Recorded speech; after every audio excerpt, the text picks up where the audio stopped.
몇 년 전부터 태평양 수면 아래 깊디 깊은 곳에서 무언가 계속 울려오고 있었다. 그것이 시작된 것은 1991년 8월 태평양 해양연구소에서 음성 탐지기를 처음 켰을 때부터 시작되었다. 그 이상하고 소름 돋는 소리가 말이다. 그들은 그것을 업스윙이라고 불렀다. 소리를 빠르게 돌려보면 점점 음정이 높아지고 있는 것처럼 보였기 때문이다. 그리고 처음 그것을 발견했던 순간부터 그 소리는 계속 지속되었다. 매년 비슷한 시기에 음정을 높이며 여전히 전처럼 이상하고 설명할 수 없이 말이다. 수년간 그것은 비교적 일관성 있게 지속되었는데 세기와 크기만 아주 조금씩 줄어들 뿐이고 기묘함은 여전했다. 하지만 어제 모든 게 바뀌었다. 어제부로 우리가 알던 세상은 전부 바뀌어버렸다. 나는 NOAA 국립해양기상관제부에서 거의 10년간 해양지질학자로 일해왔고 항상 업스윙에 대해 굉장한 흥미를 가지고 있었다. 공식적으로 진행한 프로젝트 중 하나로서 연구했을 정도였다. 업스윙은 날 혼란스럽게 만들고 내 상상력을 자극시키며 밤새 고민하도록 만들었다. 새벽 2시에 걸려온 전화를 받을 수 있었던 것도 그것 때문이었다. 파이크 박사님? 네. 나는 숨을 들이쉬고 앉으며 불을 켜곤 환한 빛에 눈을 찡그렸다.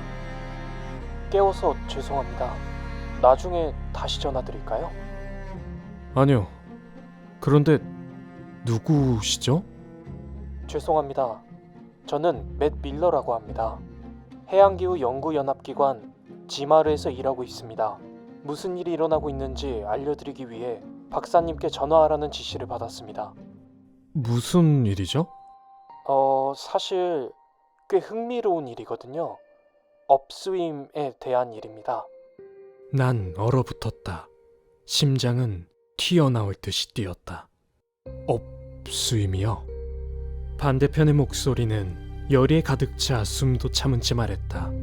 새벽 2시 43분 나는 산타바바로로 떠나 20분 만에 도착했고 텅 빈 캘리포니아대 캠퍼스에 차를 세웠다. 프로젝트 리더와 몇몇 동료들이 웹홀에서 만나 나와 함께 업스윙의 변화에 대해 상의해보기로 했지만 안으로 들어가자 기다리고 있는 사람은 한 명뿐이었다. 파이크 박사님. 저는 UCSB의 해양지질감독관인 조앤 레오 박사님. 알고 있습니다. 박사님의 연구를 몇 년 동안이나 주의 깊게 봐왔습니다. 중년의 남성이 한 발짝 다가오더니 내 손을 잡았다. 그는 매끈한 검정색 수트를 입었고 며칠은 못 잔 것 같은 얼굴이었다. 그는 검정색 폴더를 가져오더니 사진 3장을 안에서 말없이 꺼내곤 내 앞에 내밀었다. 그게 뭘지 전혀 예상하지 못한 채 사진을 집어들었는데 입이 벌어지고 살이 떨릴 줄은 몰랐다. 이게 뭐죠? 우린 박사님이 이곳의 연구를 도와주기만을 바라고 있었습니다. 첫 번째 사진은 음파 변동 지도였고 업스윙이 커지고 빨라지는 게 확실하게 보였다. 다음 사진은 흐릿하게 수중 음파 탐지기에 잡힌 커다란 무언가의 형상이었다. 나는 사진을 옆으로도 돌려보고 거꾸로도 들어봤지만 그것이 무엇인지에 대해선 알 수 없었다. 세 번째, 마지막 사진을 보고 나는 소리를 낼 수밖에 없었다. 또 다른 수중 탐지기 사진이었는데 좀 더 선명했다. 마치 바다 밑바닥의 한 부분 전체가 흔들리면서 수면 위로 솟구치고 있는 것 같았다.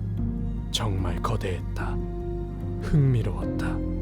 사진은 아직도 상대적으로 불분명했지만 길게 늘어진 모양을 띄었다. 이건 불가능해요. 레오 박사는 진지하게 고개를 끄덕였다. 우리도 그렇게 생각했었지만 지마르의 동료들과 응급 잠수팀을 구성한 이후로는 아니었죠.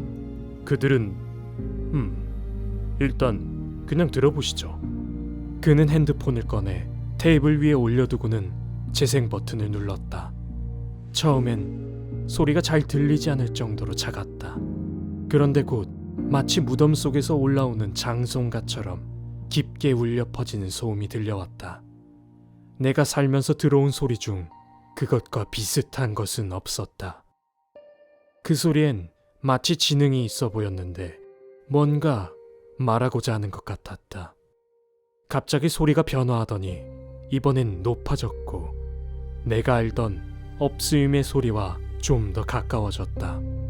하지만 그것은 평소보다 다급하고 빨랐는데 마치 뭔가를 향해 부르짖는 것 같았다. 소리가 멈추자 레오 박사는 핸드폰을 집어들었고 우리는 섬뜩하면서도 선명한 침묵 속에 남겨졌다. 레오 박사가 허공을 응시한 채로 손끝을 모으고 있었다. 나는 충격에 차 말없이 그를 쳐다보곤 다시 내 앞에 있는 사진들을 바라보았다. 하나 더 있습니다. 내가 쳐다보자 그는 말을 이어갔다. 지마르는 수많은 해양 생물들이 그 구역에 모여 있는 걸 발견했습니다. 고래무리들, 물고기떼, 상어 몇백 마리까지 말이죠. 그것들은 모두 똑같은 방향으로 헤엄치고 있었는데 저것이 존재하는 방향이었죠. 그는 기괴한 형체가 담긴 사진을 가리켰다. 나는 헛기침이 나왔다. 물어봐도 될지 모르겠지만 혹시 이 정보들은 대체 다 어디서 얻으신 거죠? 난 쿠퍼 박사를 똑바로 쳐다봤다. 그는 고개를 저으며 말했다. NOAA와 지마르. 전 그 둘과 함께 연결되어 있습니다. 둘 사이의 연락원이라고도 할 수 있죠. 그리고 그 정보는 지마르에서 일하는 동료한테서 얻은 거고 그 동료가 말하길 이 상황을 다루는 데엔 제가 제일 적합할 것 같다고 하더군요. 하지만 아니었죠. NOAA의 감독관님께 박사님 얘기를 들었습니다. 레오 박사가 사진들을 가지런히 쌓으며 말을 이어갔다. 저희가 얻은 모든 정보와 필요하신 모든 자원은 드릴 수 있습니다. 이게 뭔지 알아내는 걸 꼭 돕고 싶거든요. 그냥 자연현상인데 지금까지 관찰이 안 됐던 것에 불과할지라도 말이죠. 여기 제 명함입니다. 그는 연한 푸른색 명함을 내밀었다. 감사합니다. 뭐라고 해야 할지 몰라서 그냥 그렇게 말했다. 참 상황이 이상하네요. 사실 두렵습니다. 이게 뭘지, 이게 뭘 할 수 있을지 생각해보면 말이에요. 지진, 쓰나미. 이젠 뭘 해야 할까요? 레오 박사는 한숨을 쉬며 자켓을 걸친 어깨를 으쓱하고는 서류들을 챙기며 자리에서 일어났다. 내일 말입니다. 그는 단호한 목소리로 말했다. 내일 말인가요? 그는 날 쳐다봤다. 내일 우리는 그곳에 나가 잠수함을 타고 그게 뭔지에 대해 보러 갈 겁니다.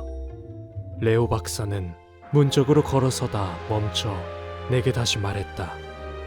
내일 뵙겠습니다, 파이크 박사님. 그는 입을 다문 채 미소를 지어 보이고는 밖으로 나갔다. 하지만 난 도저히 잠을 잘 수가 없다.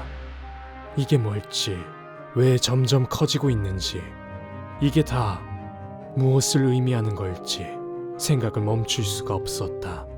업스윙의 변화에 대해 안지 이제 거의 24시간이 다 되어간다. 지마르가 보내준 데이터를 모으고 관찰하면서 하나하나 끼워 맞춰 보느라 하루를 꼬박 보냈더니 정신이 어지러지하다. 곧 우리는 말 그대로 알 수 없는 곳으로 떠날 것이다. 잠을 잘 수가 없었다. 그리고 오늘 우리가 알던 세상은 전부 바뀌어 버렸다.